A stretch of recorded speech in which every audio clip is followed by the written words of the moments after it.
please stand for the Pledge of Allegiance. I pledge allegiance to the flag of the United States of America and to the republic for which it stands, one nation, under God, indivisible, with liberty and justice for all. Dr. Huber, do you have any agenda changes? Have a motion to approve the agenda. I make a motion we approve the agenda as printed. Second. We have a motion by Mr. Oberfeld and second by Mr. Painter to approve the agenda as presented. Ms. Alger? Yes. Mrs. Bryant? Yes. Mr. Oberfeld? Yes. Mr. Painter? Yes. Ms. Sullivan?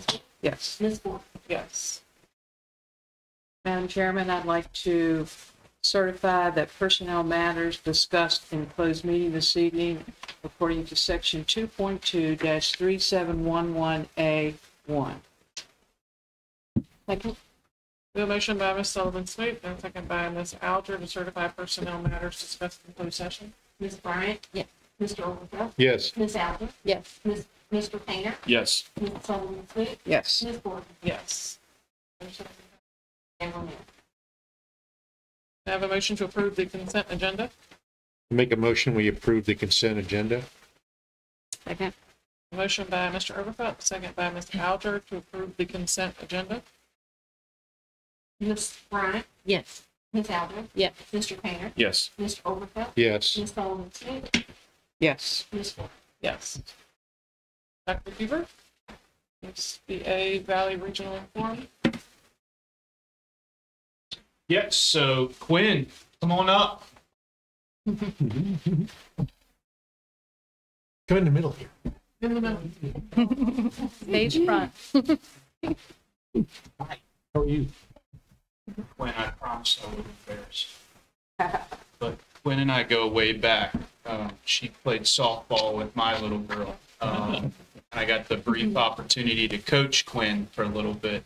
And we're super proud of her and her family. So Quinn Marshall, a current 5th grade student at Stanley Elementary, is the first place winner of the Virginia School Board Association's Valley Spring Regional Student Art Competition at the elementary level. Quinn is joined this evening by her family. Quinn's artwork, which is she's showing now, was recognized as an outstanding piece among entries from various schools at the elementary, middle, and high school levels. This prestigious honor is awarded to 3 winners in each category at the 9 regional VSBA meetings across the Commonwealth. What's really neat for Page County Public Schools is, as a first place winner, Quinn's exceptional entry will be prominently displayed alongside 26 other winning selections at the VSBA office in Charlottesville. Congratulations.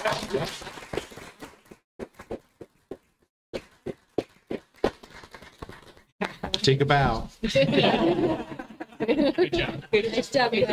Thanks. Thanks to the family as well. Thank for you. being here. Yes. Congratulations. That's great.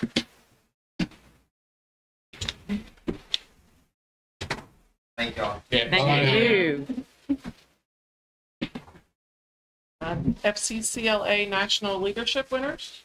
Absolutely. So we will read into the record the outstanding accomplishments for our FCCLA recognitions across the division. We will, just so the board is aware in our community, bring these folks in at our next meeting to be recognized in person. But we wanted to go ahead and read into the record the following. Joey Miller is the new national FCCLA first vice president from Page County High School. That's me. Yep. Veronica Yoro is serving as the Virginia State President and served on the National Nominating Committee. Rebecca Seals placed top 10 in the nation in chapter website level 3 and won a silver medal. Atari Good and Braden Welch placed top 10 in the nation in instructional video design level 2 and won a silver medal. Brinley Comer and Maddie Murphy placed top 10 in the nation in chapter service project display level 3 and won a gold medal. Bree Bracken won a silver medal in level 2 interpersonal communications. Marin Cave and Aaliyah Reinhardt won a silver medal in level 3 focus on children. Mackenzie Jewell and Alyssa Lucas won a silver medal in level 3 chapter service project portfolio. All students from Page County High School. Wonderful. From Luray Middle School, Harmony Housden placed 3rd in the nation in chapter website and won a gold medal. And from Page Middle School, Dylan Couch placed 3rd in the nation in Say Yes to FCS. We are so proud of our students and our staff and everyone and our families that contribute to all of that work that goes into that. And just congratulations to all of those students. We'll see them here next month.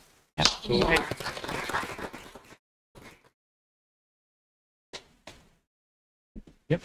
The minutes, the June minutes are posted for review for approval at our next meeting. Ms. Miller, monthly financials. Yes, thank you. Good evening, Board. You have been provided with the monthly financials for June, where the operating expenditures and revenue were $4,568,298.02. Along with that, you have the local match calculation that we did balance with the treasurer's office.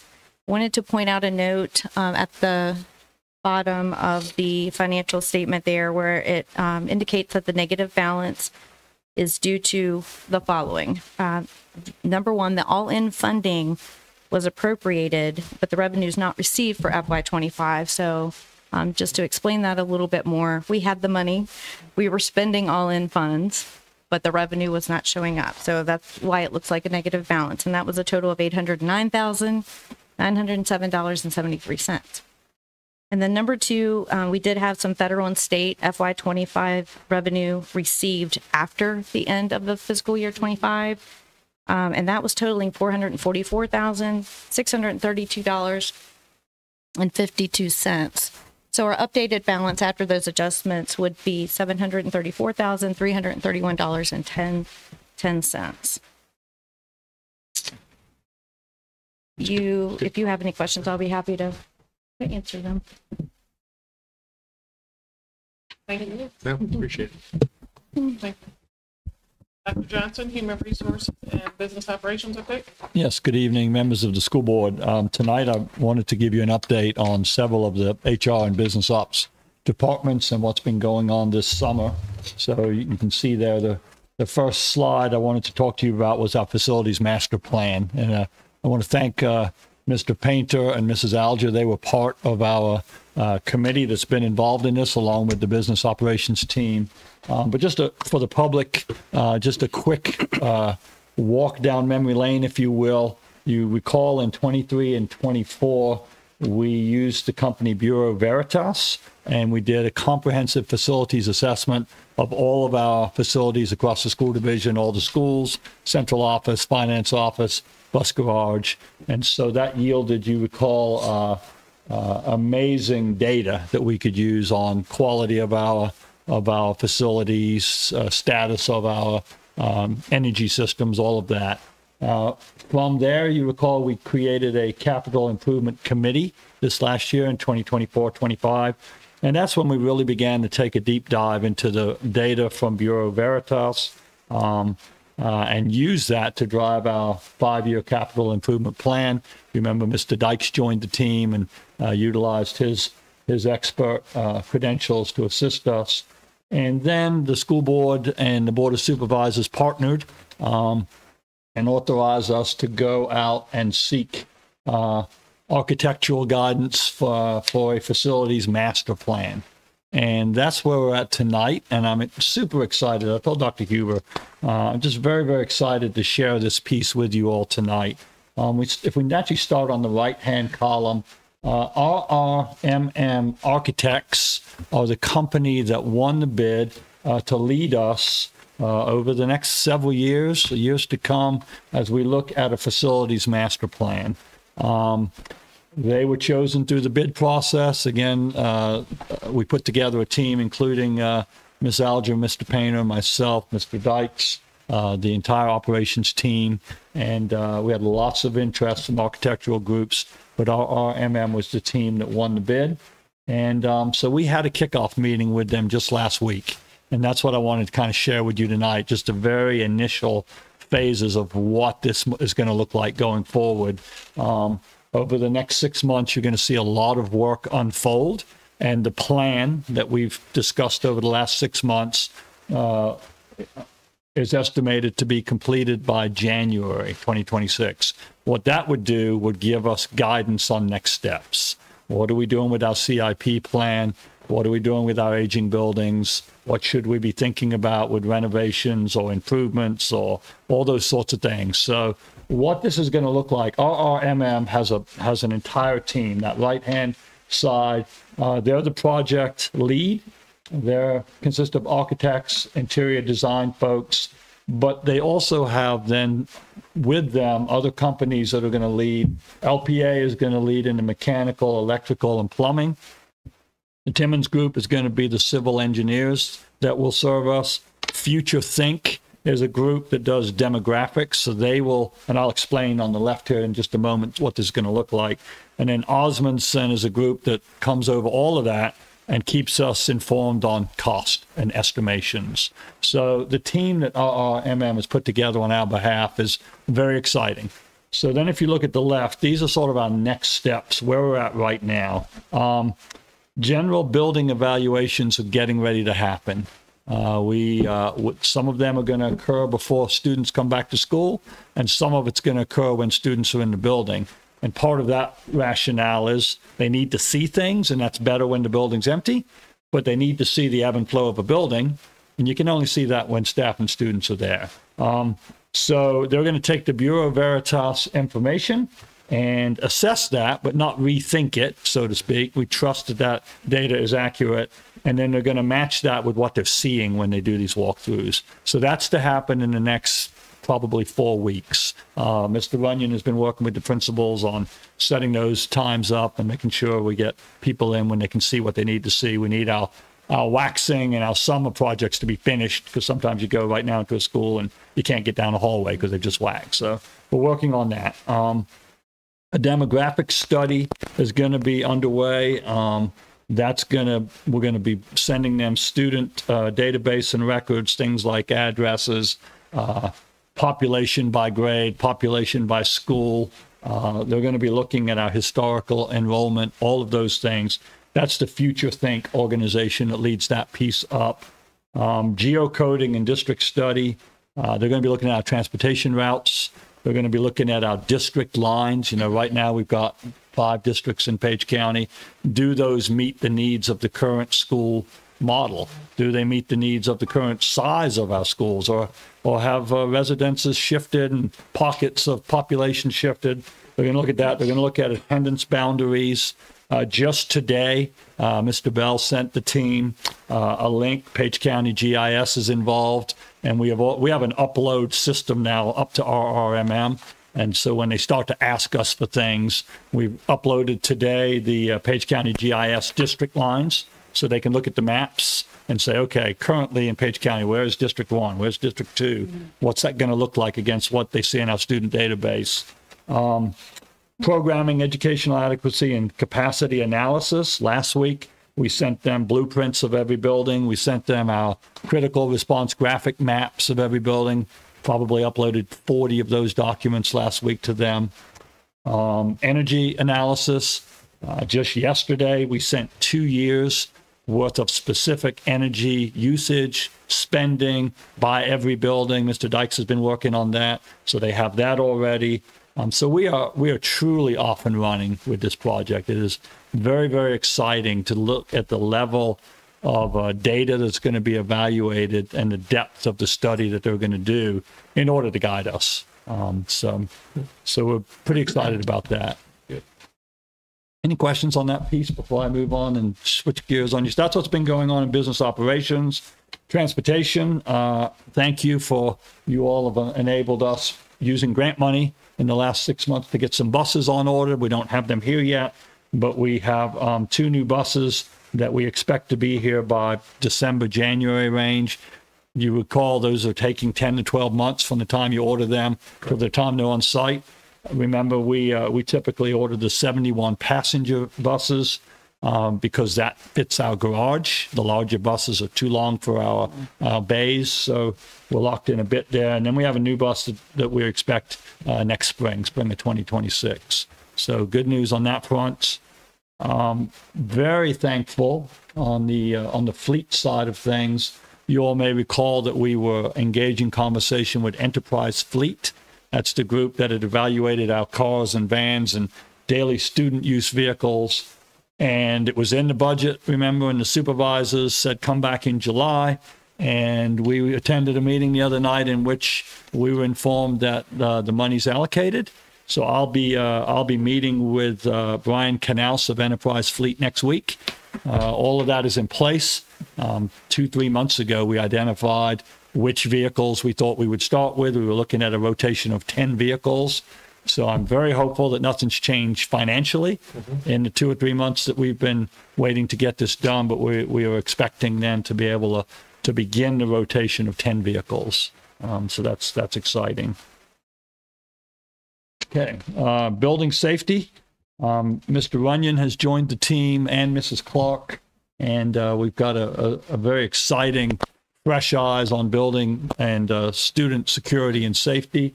Mr. Runyon is going to be on the side of building and crisis response, and Mrs. Clark is going to be on the discipline, threat assessment, student behavior piece. And so we'll be having weekly meetings, putting both sides of that safety and security piece together.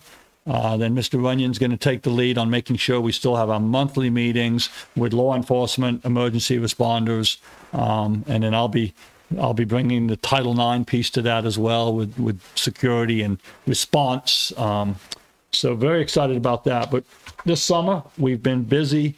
Your principals have conducted building walkthroughs, and they do comprehensive safety checklists of their buildings, their windows, their doors, shrubbery, hiding places, state of fences outside of the building, all of those things. We've got a checklist that's provided by the DCJS that we use every year. So those are in. Principals have done that this summer. School safety audits that we're required to do by school with the Virginia Department of Ed, those have all been completed. And so in those, the principals are asked specific questions about practices, trainings, what we have in place, what are the things we don't have in place that we wish we had in place. And so those have all been submitted. I've been reviewing those, and then we submit a division-wide safety audit to the Virginia Department of Ed as well. And now we're turning our eyes to our division crisis manual. We've been working on that over the last month. And I bring this up tonight because in early August, I'll bring the crisis manual back to you. You probably remember we do that every August.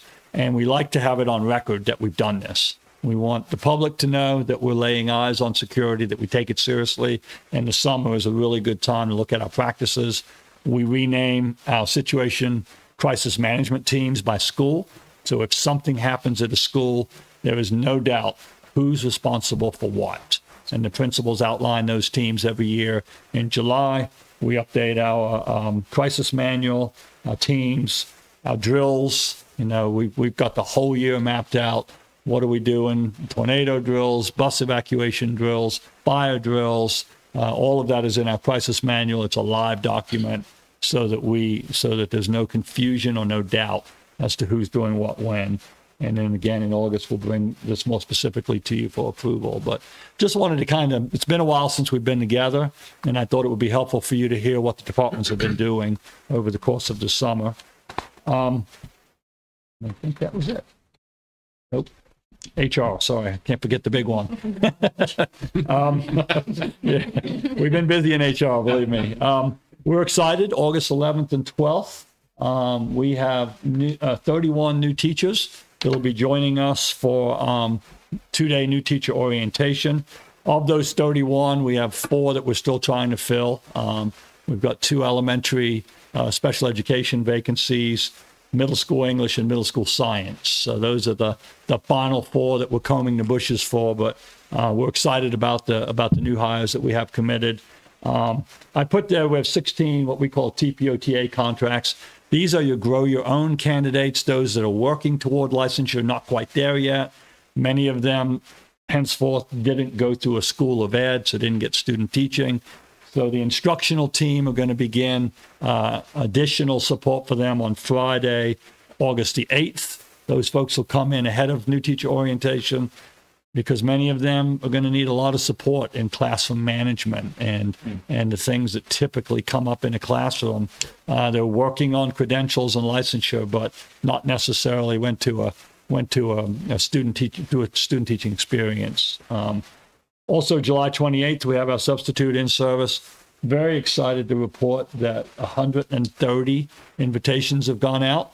That includes returners from last year and folks that have applied or expressed interest. So, COVID really damaged the substitute pool across the state, not just in Page County. Pre-COVID levels, we were running at about 120 subs.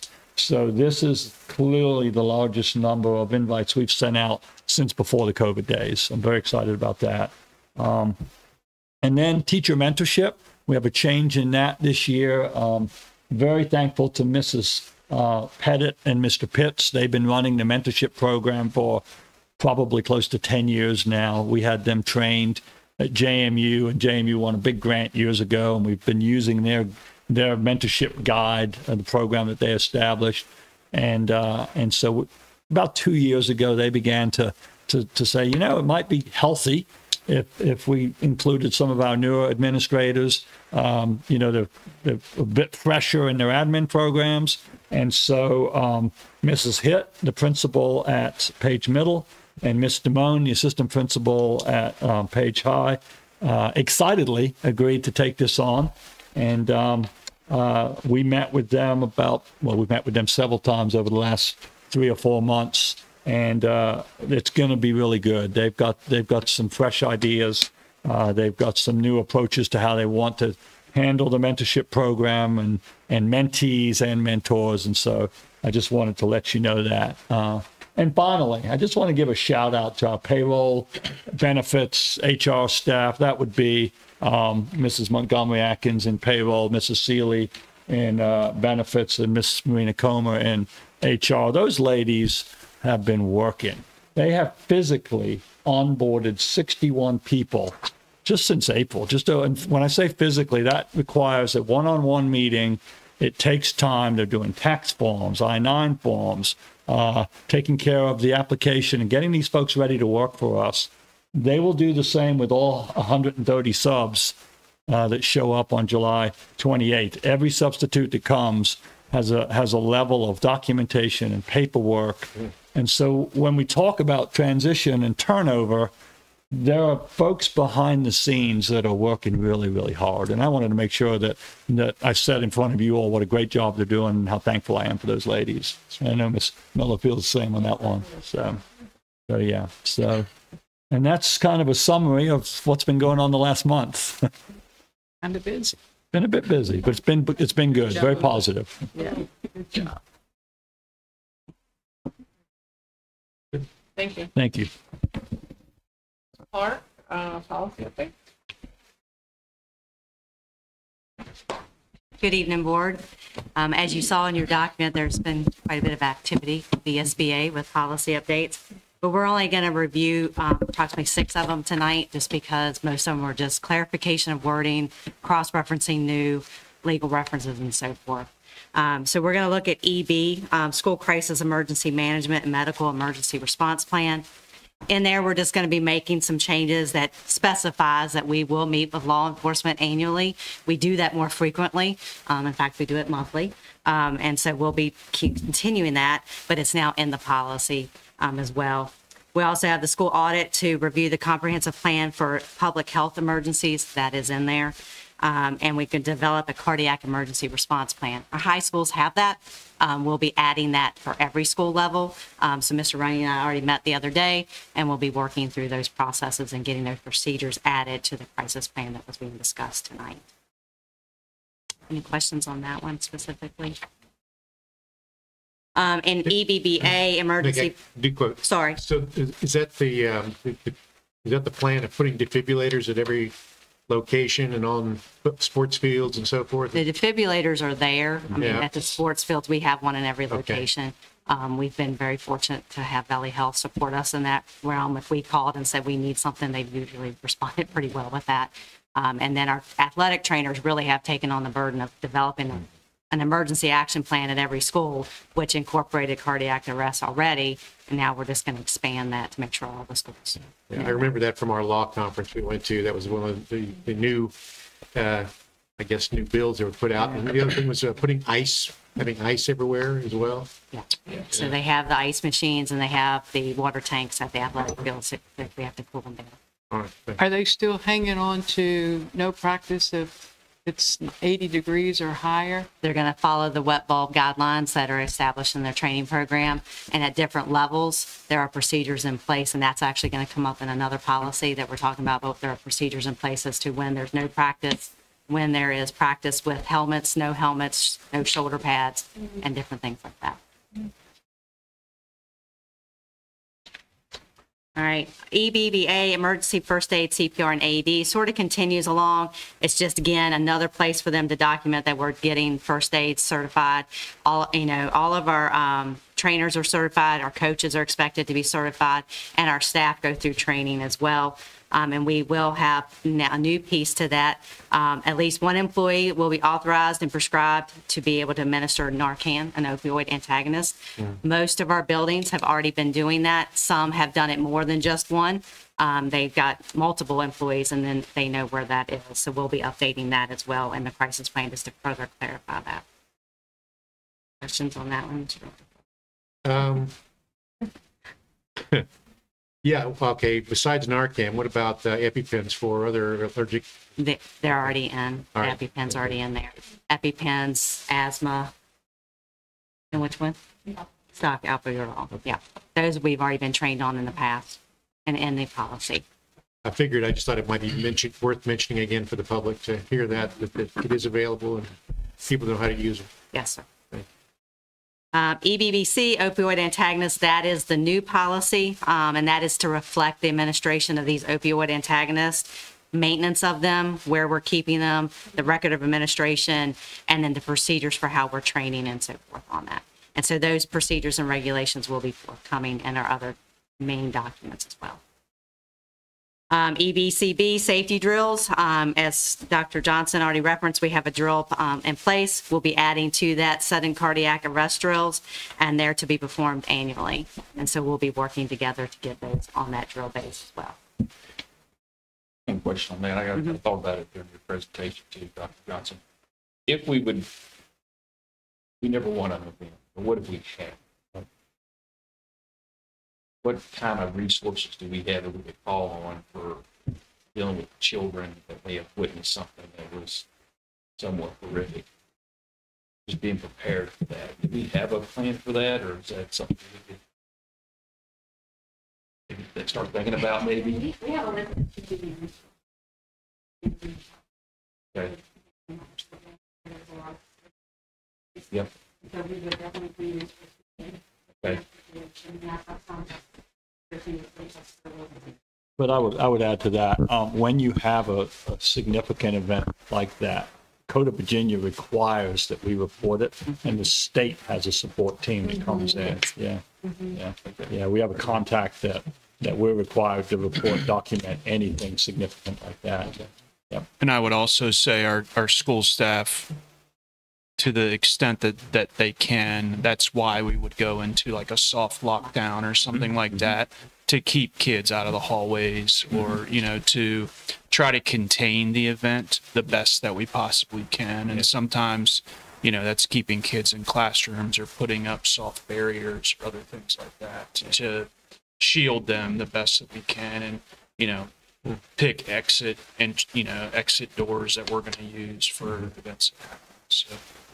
And I appreciate that. My thing is more after the fact. Trying to get them, settled in.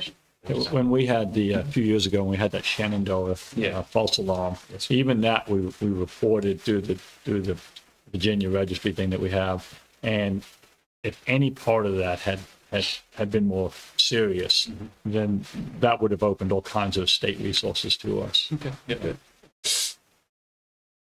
And one last question, and I was thinking about it when you were talking, Paul. That was, how many of our drills are no notice? You know what I mean by that? Because when I was going to school, I remember everybody knew when this fire drill was going to happen on Thursday, and everybody was ready, and everything happened, everything went well. But what about no notice drills? Do we do those?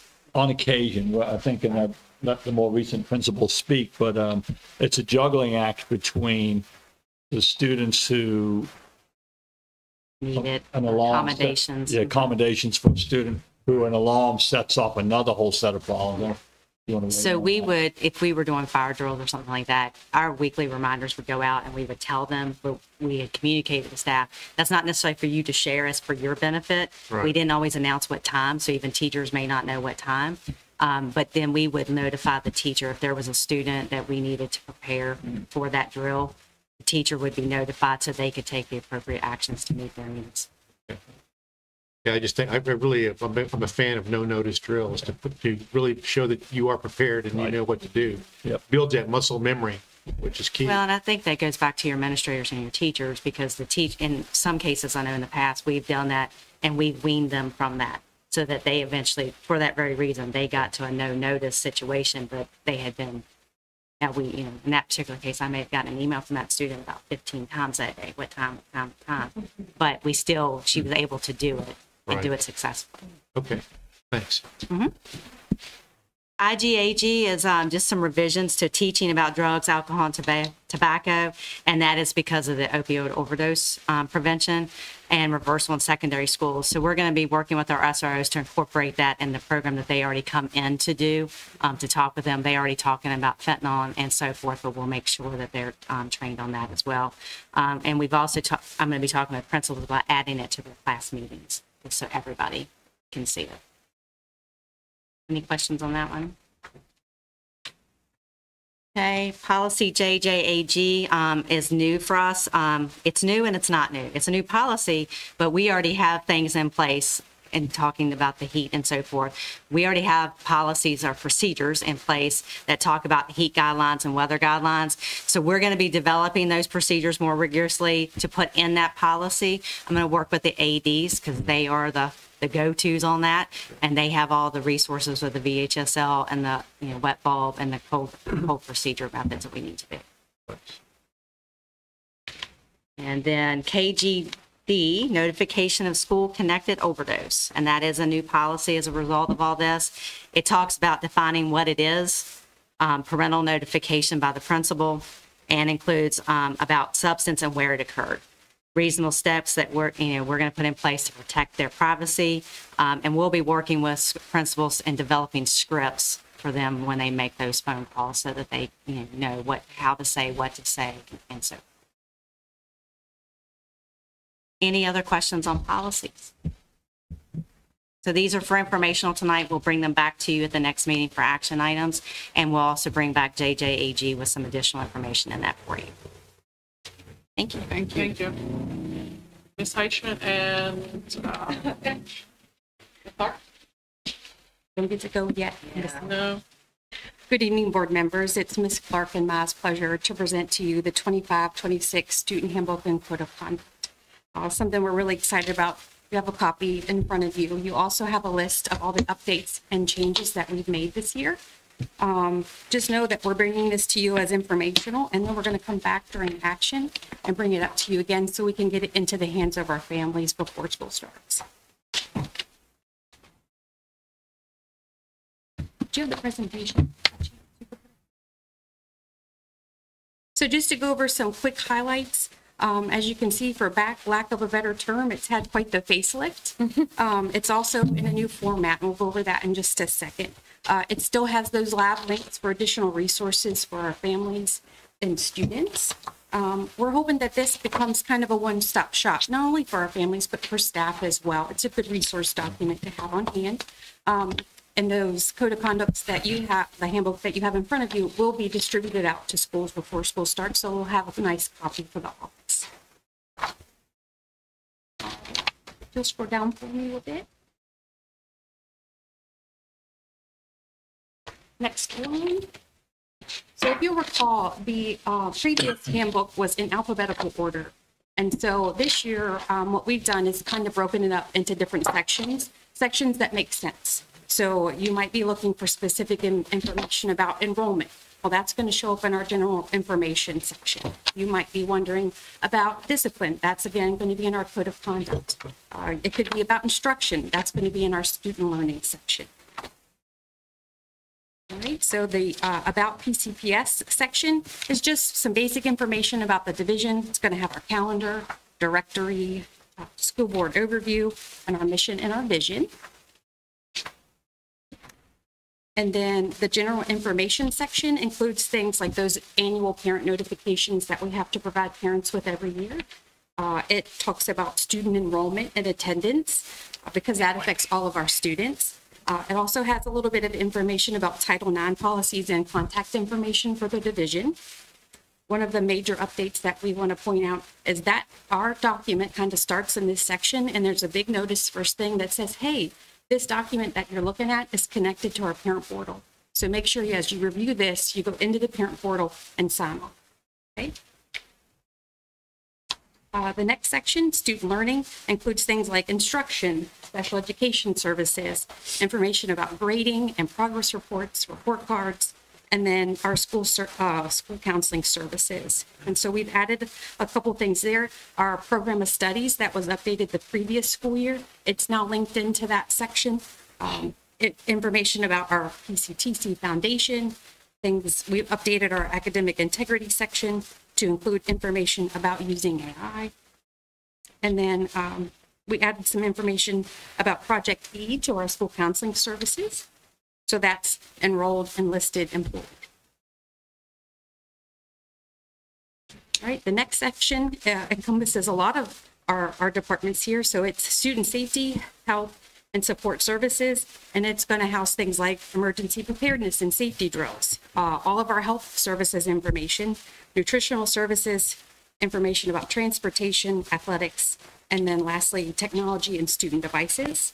And so we've just added a couple things in that section that we felt like not only match new policies coming out, but will help keep our families better informed.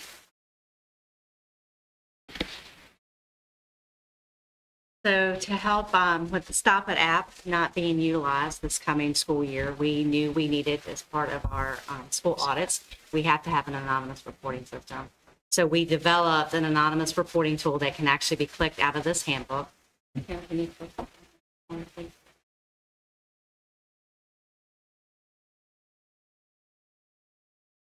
So they can come in here. It does not collect any of their information.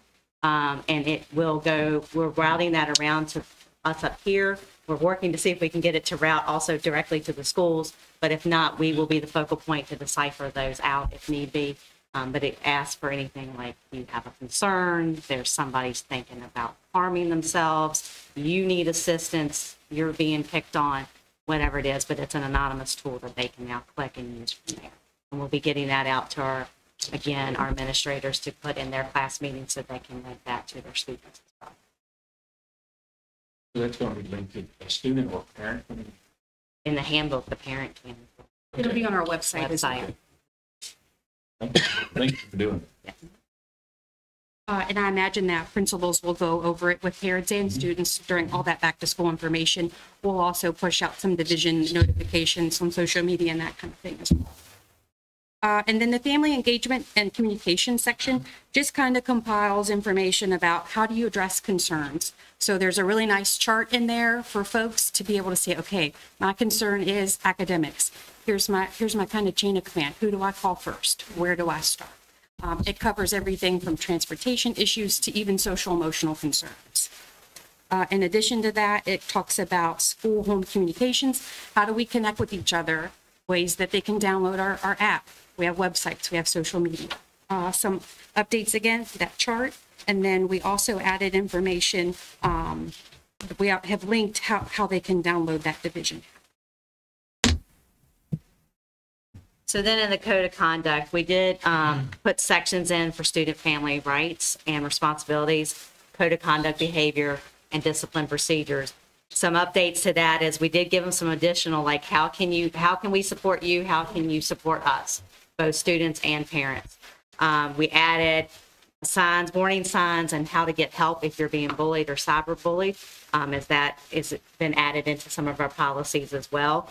And we added lists of instructional responses that can be given to students to help them maintain and be successful in the classroom. We updated our leveled responses, so consistency across the board on discipline, and we've updated our course withstanding information so that it's much clearer on what's coming in. All right, and just a couple other edits to note. Like Ms. Clark mentioned earlier, we did remove the Stop It app. And so again, we're replacing that with that form that people can go and report their concerns. We took out the section about graduation requirements as it's already in the program of studies. So simply, it's just noted in there that that's where they can find that information and it's linked.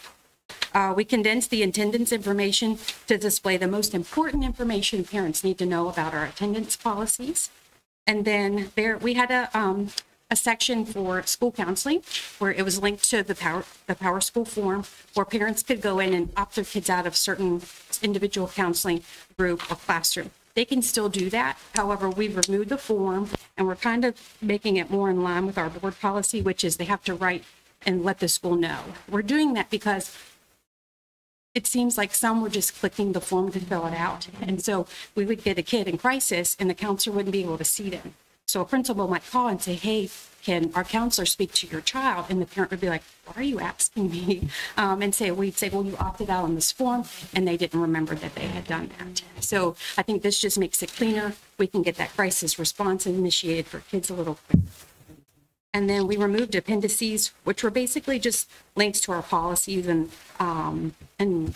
so in their place, it actually has the link right now where people can go find those specific policies that were listed.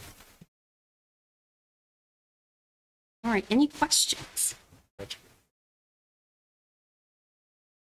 I guess this is kind of always the question, right? But how can we make sure that our families are aware where this is, they're going through it, they're, I mean, not fully knowledgeable, but just have an idea if they have any question, that is the go-to. Sure. So we'll put out some information here soon. Principals will one of the reasons why we're asking it to come back as an action item is that way we can go ahead and notify families, hey, come August 1, you're going to be able to review this information and go do all those important forms in Power School. So that information will go out as well. And then in here specifically, it mentions, hey, if you want a printed copy, just call your child's main office and we'll get you a printed copy.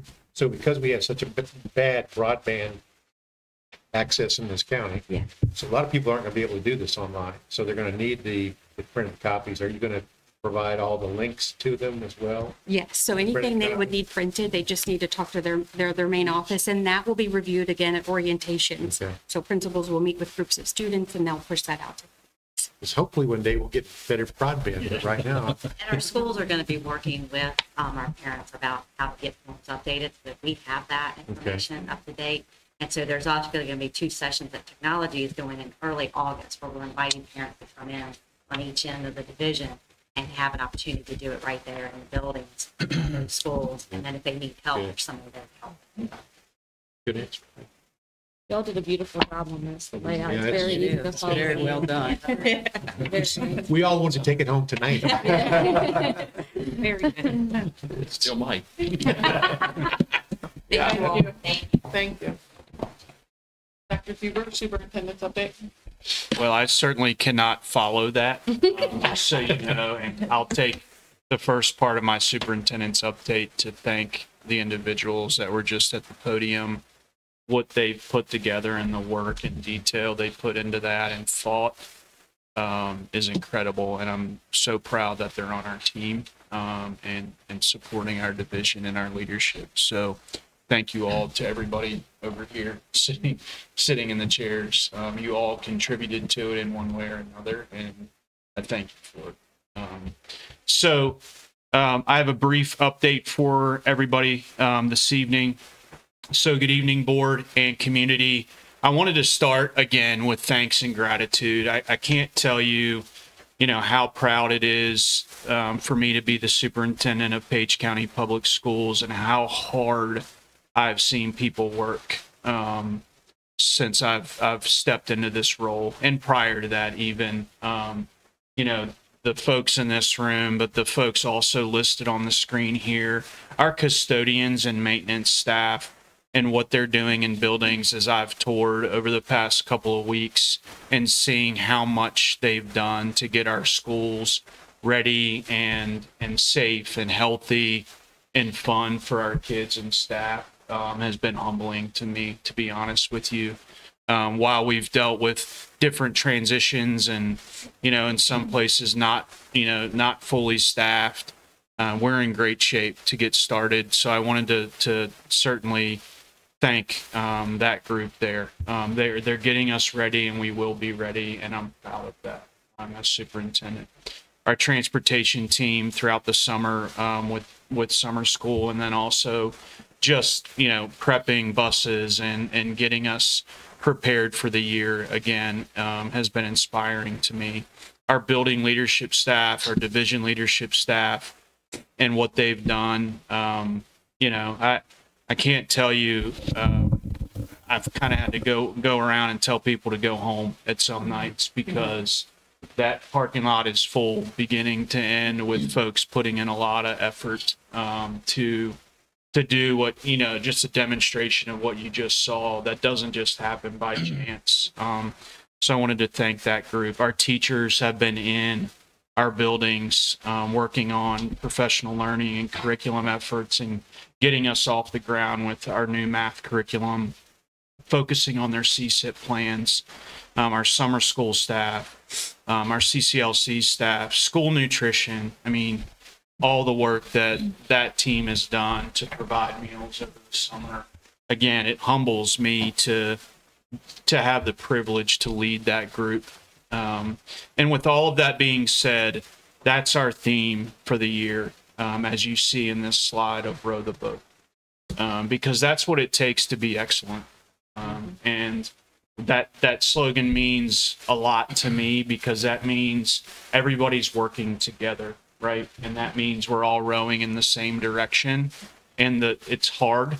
Sometimes, you get tired and you got to pull your oar out of the water, but somebody's right behind you helping you out, right? And so you're going to see that theme throughout the year of Row the Boat in connection with Positive Pathways, which was already started.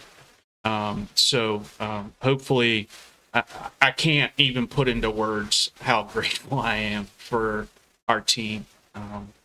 So I wanted to start with that this evening as my update. So celebrations. We have had a lot of positive press, and I hope that people have seen that. And that's not by accident. That's celebrating the great work of the people I just mentioned.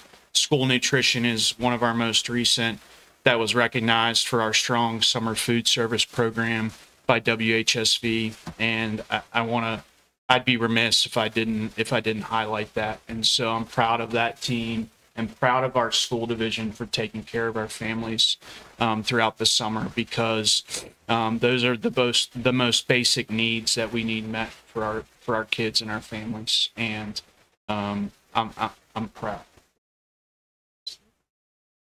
Moving forward, we have had a lot of positive pathways with our programs at our technical center. Most recently, having a student finish in the top 15 in the nation is no small feat. And that's one of the most recent stories that was highlighted in the work that goes on to make that happen, not just by the student, which in itself is remarkable, but the staff that support him. And that doesn't happen between 8 and 3, by the way. That happens after school, before school. There's so much time that our staff are pouring into kids in that program and many others that's a celebration for me as superintendent, and I think it should be for us as a division. Moving forward, summer graduation. I think as of right now, Ms. Clark, we have 3 students that are planning to participate in summer graduation. You have the dates there. We would love for you to attend if possible. It'll be at 6 p.m. on July 31st at Luray High School. And again, that's another huge accomplishment. And dedication from our staff to never give up on our students. And that work has happened, and that's 3 students that have a better trajectory than they did at the end of the year. And that means a lot to me, again. And I'm proud to be a leader of a division that provides that. So exciting dates moving forward. We've got a lot going on. We have our leadership retreat coming up, as well as our school board retreat. That's going to be next week, July 29th and July 30th. We were fortunate that the country club at Spotswood has donated that space to us. And I wanted to highlight that because that's no cost to the division. That's a space where we can all gather and join and plan and work together, both as a board and also as a leadership team as we prepare for the year. So really excited about that. All of our teachers return on August the 11th and get started. Our new teacher orientation is coming up, as Dr. Johnson discussed. Our convocation will be on the 13th at Luray High School from 1 to 3 p.m. We have a special guest that is a Nashville recording artist. I'll withhold his name for now, but he has a special connection to me and my work as a principal way back when. And it's going to be a fun time. And I hope everybody enjoys that. And he's excited. He's actually coming home, and we got lucky that he'll be here that day. And just talked to him the other day, and he's excited to come support our school division and get us a good start to the year and have some fun. So, He's going to sing? oh yeah, oh yeah. So it'll be a 30-minute performance with him and his brother, who. It'll be good bluegrass country music is what it'll So be. you looking for autographs. It's not Jelly Roll, right? No, but there's a story that I'll share at convocation about my connection to those kids and being a principal and just how much they mean to me. And then August 25th is our first day of school, which is right around the corner, and it's coming fast. That's for sure. Next to last slide for me, just a 100-day plan update for the board and for the public. It is posted online under my page, so it's public. If anybody wants to see it or ask me questions, it's there. It's what the board has seen and many others in this room that I carry with me everywhere I go to hold me accountable to what I said I was going to do. So just a quick update. I've had some great meetings already at schools, at Page Middle, Shenandoah, LES, and LMS already. And all of those, all schools across the division have been scheduled for the 3 meetings that I committed to in that plan before the start of the year. So I've been making my rounds, talking with principals, walking buildings, hearing their thoughts, and kind of setting our direction moving forward. Also in that plan, our central office director and supervisor meetings, which are ongoing. I think it's a revolving door at this point where we all just talk all the time, which is the way I want it to be. But those have been very positive. And I can't, again, say enough about how strong our team is that we have in this room and across the division from a leadership perspective that's getting us ready to go and in a strong way. And I want to say that publicly because I believe in this group and what they're doing. And hopefully you've seen a little bit of that tonight in just some of the presentations that have occurred. And I think you're going to continue to see it. And I believe in these folks. Stop, start, continue events as part of my plan are being scheduled. That happens with staff. So what that looks like is I go into buildings, set up in a conference room, I bring donuts and coffee, and we talk about what do we want to stop, start, and continue in the division, as I've discussed with everybody. So those are being scheduled and planned out to finish out phase 1 of the 100-day plan. Our cabinet attendance, as Dr. Johnson referred to earlier at Board of Supervisors, I thought was very positive, and we're going to continue to do that as a team, even if it doesn't necessarily pertain to something with the school board.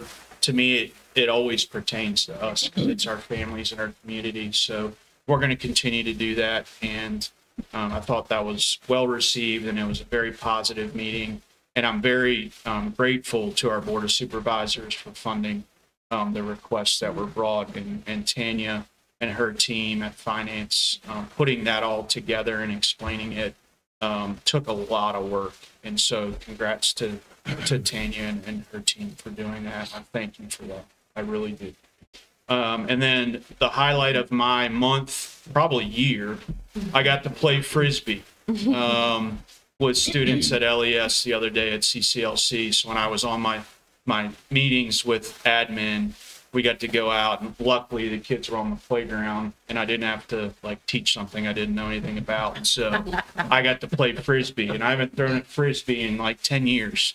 But I did okay. And I met all kinds of kids and had different conversations, learned about someone's got a pool they're building in their backyard, and then a future Major League Baseball player. So I got to meet him, and he could try to challenge me to how far he could throw it versus me. But it's just an example of, trying to just connect with kids and staff, as I've committed to do for our school division. So that's my update. Just wanted to open it up for questions and comments. The quote there is intentional, as I mentioned earlier, with our theme of rowing the boat. And I'll read it just because I want to. The oar is the symbol of strength. It's the only thing that can take you from where you are to where you want to go. And the great thing about the oar is you determine whether you put it in the water or whether you take it out.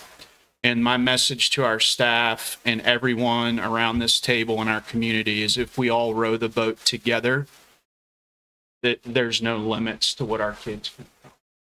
So that is my update, and I'm happy to answer your questions. Good. Very good. Thank you. Yep. Mrs. Miller, approval of claims for payment. Yes, good evening again, board members. You have been provided with a claim certification. You can tell by this claim certification that we've been a bit busy in the finance office. For clarity, I have separated this into 3 different pays. We'll look at the claim certification. The July 10th pay is separated into FY25 and then FY26 claims. So for FY25, the total operating fund is $128,608.84 for Fund 1. Fund 5 school food service is $19,927.21 for total expenditures of $148,536.05.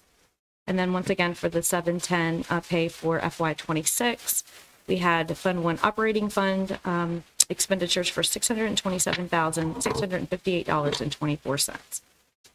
July 24th claims, we have a total operating fund of $277,365.41 for Fund 1. And Fund 5 school food service, $12,408.93 for a total of $289,774.34. Along with that, you have a list of claims and check registers. If you have any questions, I will do my best to answer them. I'll make a motion, we approve the claims for payment as presented. Second. Motion by Ms. Albert, a second by Ms. Evans. Move to approve the claims for payment as presented. Any questions? Mr. Overflow? Yes. Ms. Bryant? Yes. Mr. Painter? Yes. Ms. Alger? Yes. Ms. Sullivan Smith? Yes. Ms. Ford? Ms. Miller, purchase orders over 10,000. Yes, once again, board, I bring before you purchase orders over $10,000. You have been provided with this list. The first one on the list is for iPads and licenses coming out of the technology fund. The Lexia 4.5 reading program for elementary is the next one. We have a bus parts out of transportation, and then there are multiple He owes over $10,000 related to O&M for repair and maintenance. If you have any questions, I will do my best to answer them.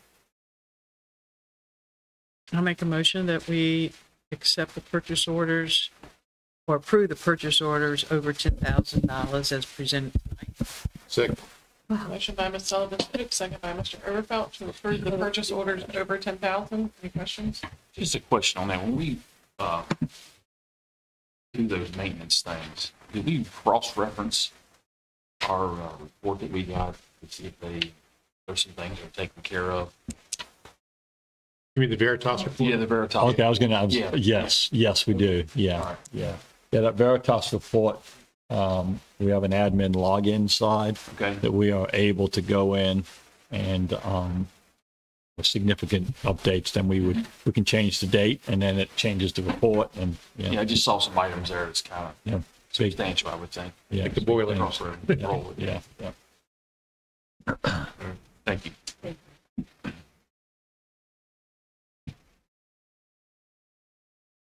Ms. Bryant? Yes. Mr. Painter? Yes. Ms. Alger? Yes. Mr. Overfelt? Yes. Ms. Sullivan Smith? Yes. Ms. Bowman? Yes. Dr. Johnson, panel of physicians. Yes, thank you. Each year, as one of the HR processes is to make sure that our employees understand how to report any work-related accident or injury. And we make sure our employees understand that. We have a company nurse hotline that they can access for immediate assistance. But employees also have to understand that if it's a significant workplace accident or injury, if it's not necessary to go to the emergency room, but they need treatment, then they need to go to one of the identified panel of physicians. And each year you all approve that for us. So Mrs. Seeley has been working with the Workers' Comp Board to identify what we have in front of you. We have a virtual opportunity. We have a in-county opportunity, and then some regional Harrisonburg opportunities. And so these are given to us because these already have agreed to work with the Workers' Comp Board, but we ask for your approval so that we can then put this out to our employees as part of back-to-school training. I'll make a motion, we approve the panel of physicians as presented. Second. A motion by Mr. Overfelt and a second by Ms. Alger to approve the panel of physicians as presented. Ms. Bryant? Yes. Ms. Overfelt? Mr. Overfelt? Yes. Ms. Alger? Yes. Mr. Painter? Yes. Ms. Sullivan Smith? Yes. Ms. Bowman? Yes. Ms. Heischman and Ms. Clark, student handbook and code of conduct. Good evening again, board members. Ms. Clark and I are back with you again to ask for approval for the 25-26 student handbook and code of conduct. If you have any remaining questions, we'll do our best to answer them. I make a motion. I make a motion that we approve the student handbook and code of conduct. Second. A motion by Ms. Sullivan Smith, a second by Mr. Painter to approve the student handbook and code of conduct. So I know that we have a timeline where we need to get this to families. And so I will approve it tonight. And like I said, I love what you all have done, especially when it comes to behavior and discipline. I love that it's very, very clearly laid out. And as you said, Mrs. Clark, to have that expectation across the board. Now, where I know I've had many conversations with both of you about just, with suspension, I don't think it's effective without intervention. And I think we have to learn from our mistakes, but we have to teach our kids how to do that. Because if not, it's just going to be that revolving door that we often see. So with my approval, I approve with the contingency that we create a protocol for like post suspension and even during suspension, and that's in school and out of school, that really support our kids and reflecting on their behavior and learning and, just kind of having some, yes. Absolutely. And if I can give a little feedback to that. So I am super excited that Ms. Clark will be joining me and working with discipline, allowing me to kind of focus more on those tiered interventions. And so in part of the handbook, there's now a reentry meeting requirement. When a kid comes back from an out-of-school suspension, they have to have a meeting. And so part of that process will be that they're meeting with an administrator, with a school counselor, bringing the parent in, getting everybody on the same page. And so, having her help me alleviate with some of the discipline, I can focus more on those support pieces. So I'm with you there. Change our motion. Because it's now a motion with condition, does it I not? don't think so, no. I think this, and I'm more than willing to help with that too, by the way. Cool. Yeah, no, I don't think so. I think there's no edits. Okay. It's a living document, right? Yes. Yes, and that's noted on there. It mentions that on there. Mr. Overfield, Yes. Ms. Allen, Yes. Mr. Painter, Yes. Ms. Bryant, Yes. Ms. Sullivan, Yes. Ms. Ford. Yes. Thank you all. Thank you. Thank you. Thank you. Ms. Jeffries, adult meal prices.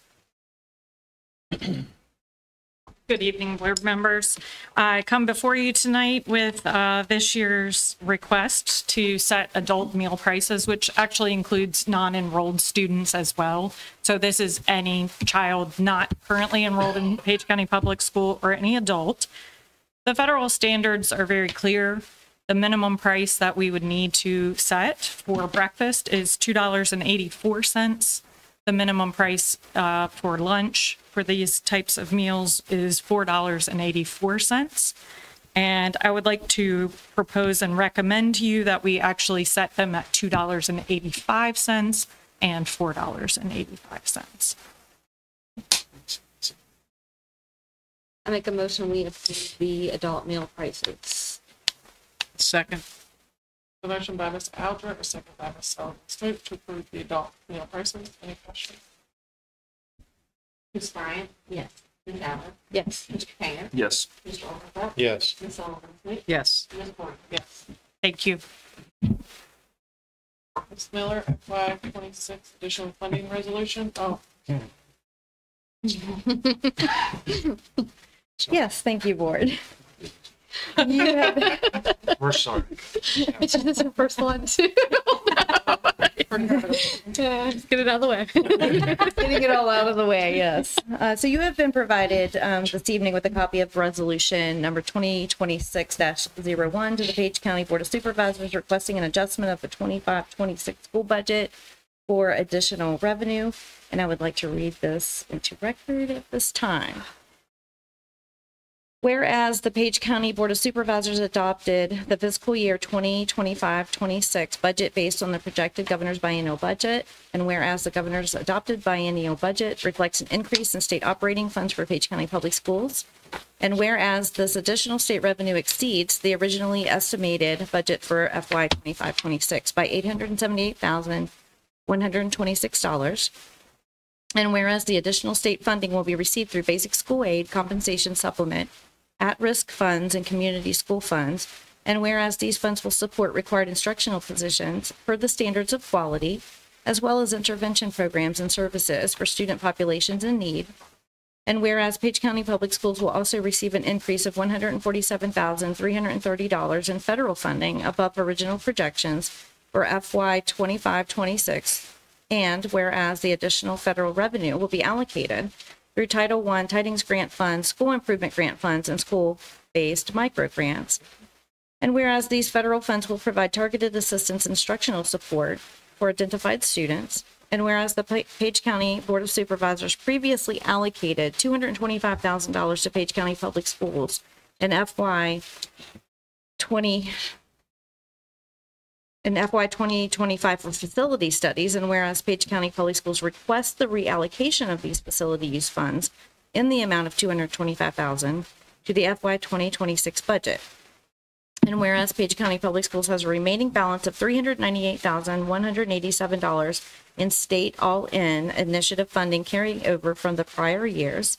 And whereas Page County Public Schools request to reallocate the remaining all-in funds to support the purchase of additional school buses, now therefore be it resolved that the Page County School Board respectfully requests the Page County Board of Supervisors to appropriate $878,126 in additional state funds, $147,330 in additional federal funds, as approved by the school board on July 24, 2025, with no change to local appropriations for these amounts.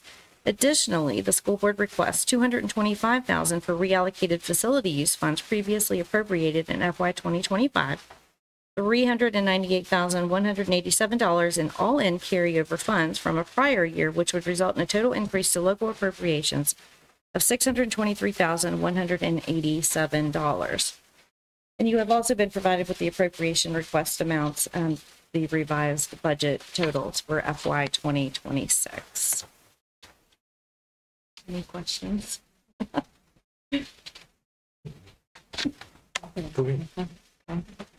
I'll make a motion, we approve the FY 2026 additional funding resolution. Second. Motion by Mr. Callender and second by Mr. Painter to approve the FY 2026 additional funding resolution. Mr. Painter? Yes. Ms. Bryant? Yes. Mr. Overfelt? Yes. Ms. Albert? Yes. Ms. Sullivan Smith? Yes. Ms. Gordon? Yes. Dr. Huber, student school board representative. Absolutely. So we are bringing for action this evening our student school board representatives, which interviewed and went through the process with Mr. Painter and Ms. Sullivan Smoot. And I'm bringing to you for approval to have Joey Miller, Victoria Yarrow, and to again bring back Bridget Dudley for her second term. I make a motion that we approve the student school board representatives for 25-26. Second. We have a motion by Ms. Sullivan Smoot, and we're going to do this one to Ms. Albert. To approve the student school board representative. Ms. Bryant? Yes. Mr. Overfelt? Yes. Ms. Albert? Yes. Mr. Painter? Yes. Ms. Sullivan Smith? Yes. Ms. Gordon? Yes. Sorry, Mr. Painter. Huber, Yes. superintendent signature. So this is an annual process that we go through that most are used to. This is just approving in my absence those who could sign for me if that were a necessity. And I would bring that Dr. Johnson and Ms. Miller would be the two that can sign in my absences. I make a motion that we approve Mrs. Miller and Mr. Johnson to be able to sign in case Dr. Huber is not available. Second. Motion by Ms. Sullivan Smoot. Decision. Second by Mr. Overfelt. To approve the superintendent's signature. Mr. Overfelt? Yes. Ms. Albert? Yes. Mr. Painter? Yes. Ms. Bryant? Yes. Ms. Sullivan Smith? Yes. Ms. Gordon? Yes. Board member comments, and I do want to introduce, or do you want to introduce? Yes, and so my apologies, I did not introduce some new staff. I should have done that in my update. But hopefully I get a little grace there. To my left is Dr. Aldifer, who is serving as our interim instructional advisor for the school division, filling somewhat in the capacity that I vacated coming into my new position. Dr. Aldifer has extensive experience in K-12, most recently in Rockingham County as assistant superintendent, as principal and teacher. So welcome, Dr. Aldifer, and thank you for stepping in and providing some support in the interim capacity. So I don't know. Can I make a comment? Yes, you may. Thank you. Yeah, he used to be my boss. And now he's my boss. I just wanted to say how excited I am to be here. I've been, I think last Thursday was my first day here, and I've had a chance to meet all these folks, and I've just been very impressed. I've been very impressed, not only with how welcoming and kind people have been, but how smart they are, how focused they are, how competent. I mean, I've been really, really impressed. Dr. Johnson took me on a tour. I've had a chance to visit 5 of the schools. Dr. Huber and I are going to go tomorrow and visit. I don't know if we'll get to all the other balance of schools, but it's just been a lot of fun for me to come in this capacity, and I'm just really excited to work with the staff here, with you all, with Dr. Huber. We've known each other for a long time, and I've always been impressed by his leadership. there's a lot of good energy here. And anyway, I want to tell you, I've really appreciated my first week, and I've been quite impressed, really. Thank you. Well, we're glad that you're here. Thank you. So, yep. Appreciate it. Also have people in new roles over here to my left, but not new faces. So Mrs. Hilliard is off to a running start. Again, I'm so grateful for her and the leadership she's provided to get us going and to support us, and how positive she is for our team. That's what I would point out. Mrs. Clark, not new again to this team, but again, the expertise and leadership that she brings is invaluable. Ms. Heichman, who is in the same role, Mr. Runyon in a different role, but also providing huge lift. And again, Mr. Hopkins is in the same role. Mr. Samples back there manning the ship. So I could talk all day long about how thankful I am for this group. Miss Miller as well, stepping into her role and just really digging in and doing good work for us. Dr. Johnson as well. So just wanted to kind of bring everybody into the fold. And again, I'm thankful, and I couldn't be more fortunate as to work with these folks, everybody.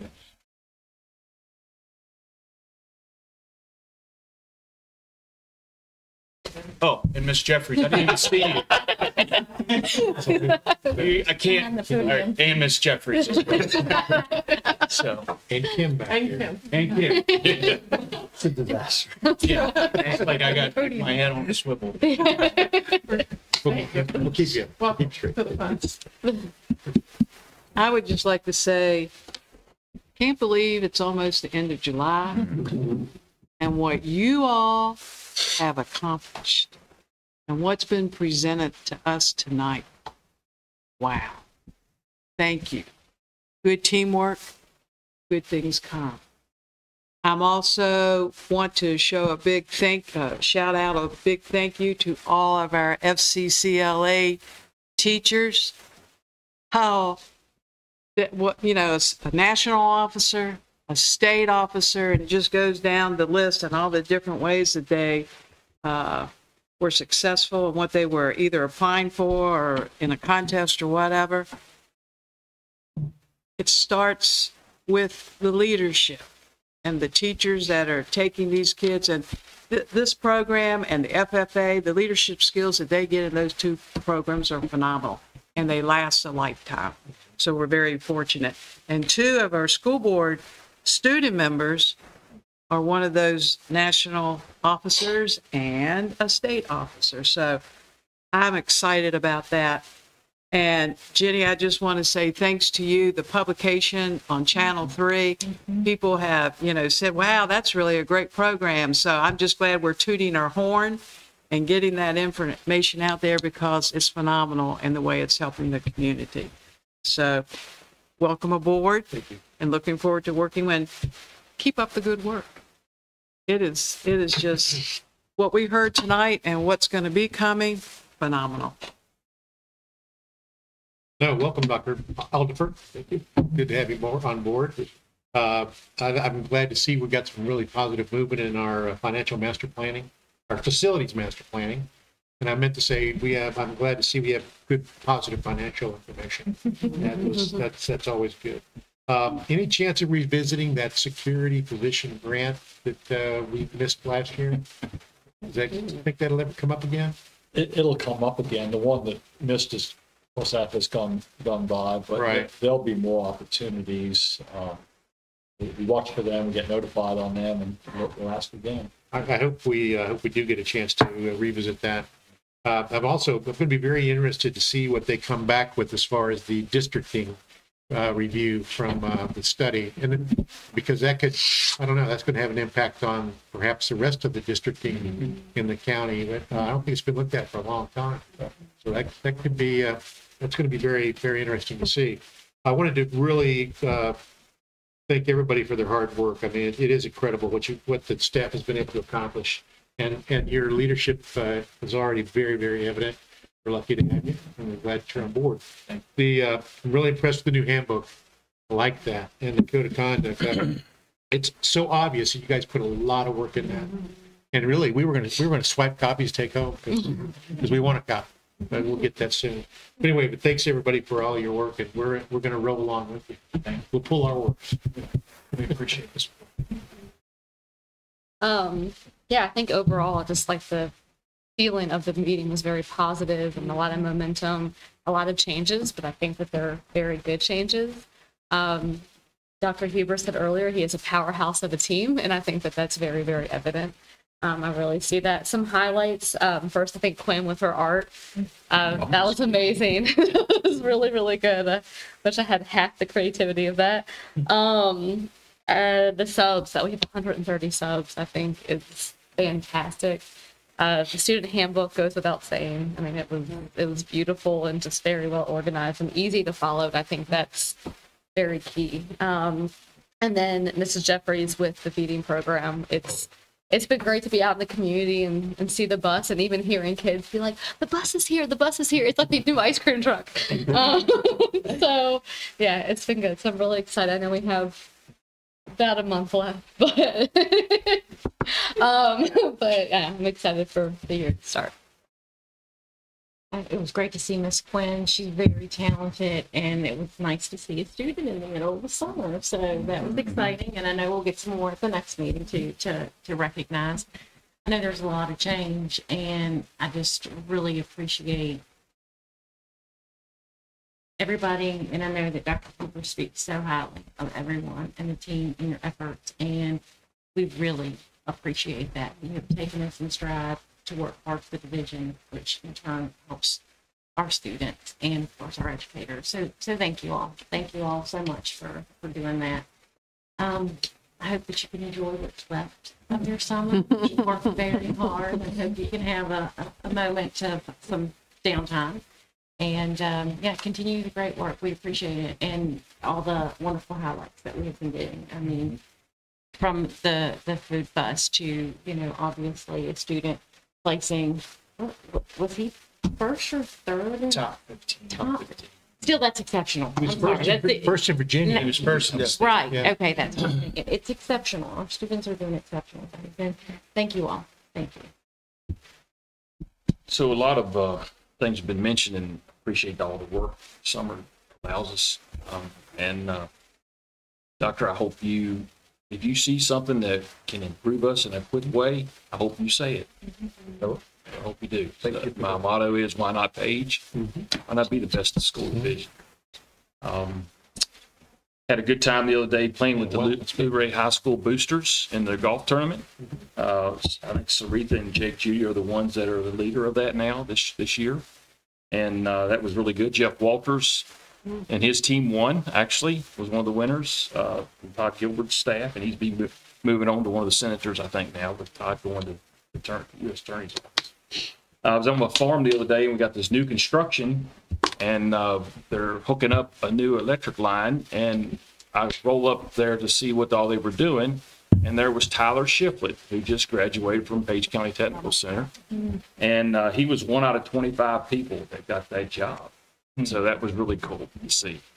My cousin Connor Hilliards is signed on to play at James Madison baseball, which is kind of neat. I think it's the first Luray High School baseball player for a while, right? 20-some years maybe. And thanks for the retreat that's coming up.